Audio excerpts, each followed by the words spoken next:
yung mananatili hanggang huli, hanggang wakas ay siyang maliligtas. Ang ganda nun, di ba? Ito yung isa sa pinanghahawakan ko. Ayoko lumayo sa Panginoon. Gusto ko kasing maligtas. Higit sa lahat, gusto kong makasama ang Panginoon forever. Maraming dahilan para sumuko ka. Always remember, merong magandang end goal, yung pananampalatayang meron ka. Kaya, huwag kang susuko.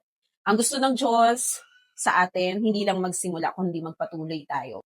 Pero, eto yon, whether we like it or not, meron talagang mga challenges sa buhay na darating. Kahit takbuhan pa natin, ayawan pa natin, sino ba naman gusto ng problema, di ba? Sino ba naman yung laging gusto na lang, parang lagi na lang may challenges, di ba? Mostly gusto ng tao yung chill lang, relax, masaya, maalwan, masagana. Yun lang ang gusto ng tao, di ba? Pero, whether we like it or not, meron talaga mga challenges in life. And always remember, ang challenge, hindi siya para pahirapan ka, pasukuin ka, padapain ka.